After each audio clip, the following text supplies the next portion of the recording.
The first thing I noticed wasn't the smell of grilled burgers or the laughter drifting across the backyard. It was the way her mother froze the moment she saw me carrying the heavy cooler through the side gate. She pressed one hand against her chest, smiled through eyes that suddenly filled with tears, leaned close as if she was sharing the biggest secret in the world, and whispered that her daughter had been practicing my last name when nobody else was around. In that single heartbeat, the future I had spent months trying not to imagine suddenly stood right in front of me. I had come expecting an awkward family barbecue. I had no idea I was walking into the most important day of my life. Before this story continues, please take a moment to like this video, leave a comment telling us where you're watching from, share this story with someone who believes in second chances, and subscribe to Ripple of Kindness so you never miss another emotional journey that reminds us love still exists in unexpected places. A year earlier, I never would have believed I would be standing in Emily's parents' backyard with a cooler in my hands and hope quietly growing in my chest.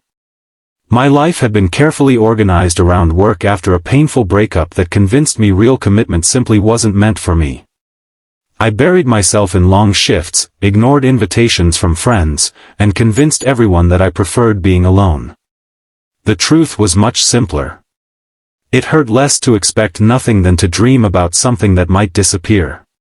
Then one rainy Tuesday afternoon, while reaching for the same can of soup at the grocery store, I met Emily.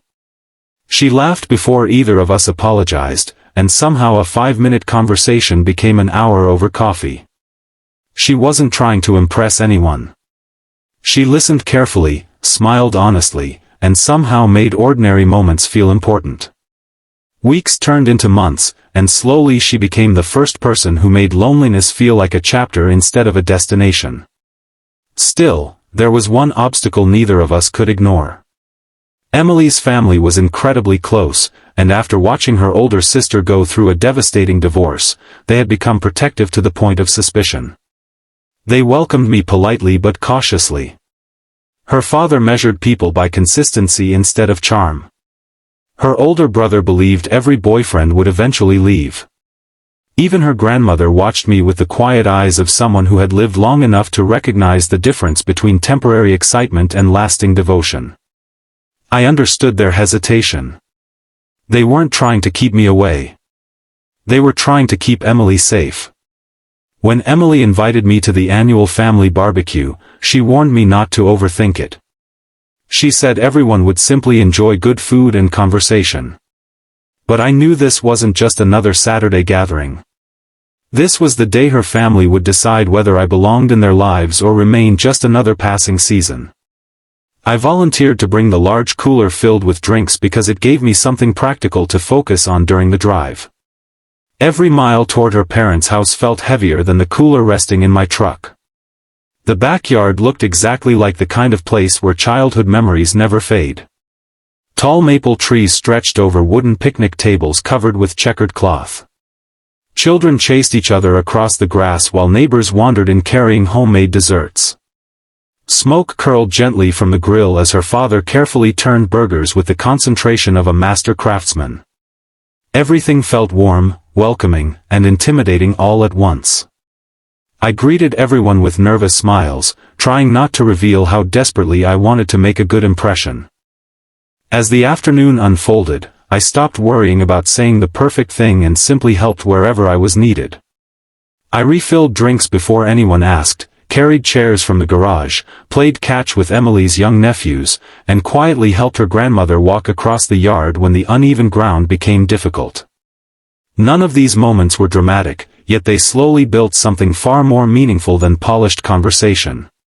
They showed who I was when I wasn't trying to impress anyone. Several times I caught Emily watching me from across the yard. She wasn't smiling because I was performing for her family. She was smiling because I was simply being myself. For the first time all afternoon, I realized I had stopped pretending to be the version of myself I thought everyone wanted.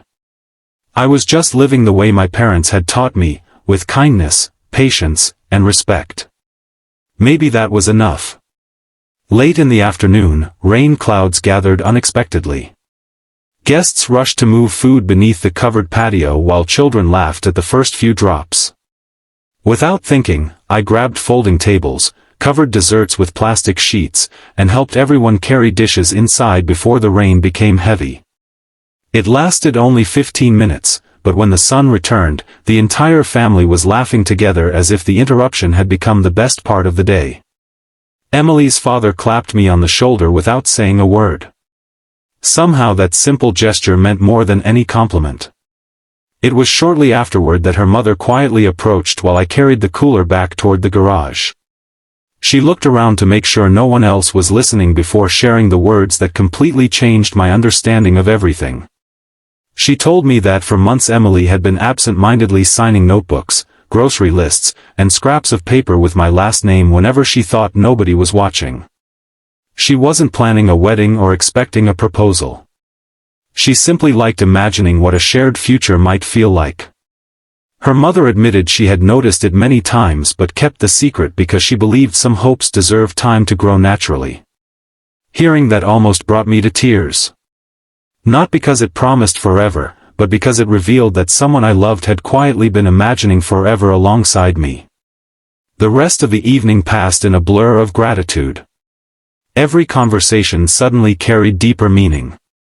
Every smile from her family felt warmer than before. Even her brother, who had barely spoken to me all day, invited me to help him clean the grill afterward. While we worked, he admitted he had spent months looking for reasons not to trust me. Instead, he found someone who consistently showed up, not with expensive gifts or dramatic promises, but with dependable actions. He told me his sister deserved exactly that. Coming from him, those words felt like acceptance I had not expected to earn so soon. As the stars slowly appeared above the quiet neighborhood, Emily and I walked toward the old swing hanging beneath the largest tree in her parents' yard. We didn't speak much because some moments become too meaningful for unnecessary words. The gentle evening breeze carried the scent of charcoal, fresh grass, and summer flowers. Families were packing leftovers, children were falling asleep in lawn chairs, and laughter echoed softly through the fading light. I realized happiness rarely arrives as one unforgettable event. More often, it grows through hundreds of ordinary moments stitched together by trust. Driving home later that night, I couldn't stop thinking about the whispered secret. It wasn't really about my last name. It was about belonging. For so long I believed love depended on perfect timing, dramatic romance, or impossible certainty. That barbecue taught me something entirely different. Real love grows in quiet consistency. It grows every time someone chooses kindness when nobody is watching. It grows every time families slowly replace fear with trust. Most importantly, it grows when two people keep choosing each other through ordinary days instead of waiting for extraordinary ones. If this story has touched your heart so far, please take a moment to like this video, share it with someone who still believes in true love, and subscribe to Ripple of Kindness.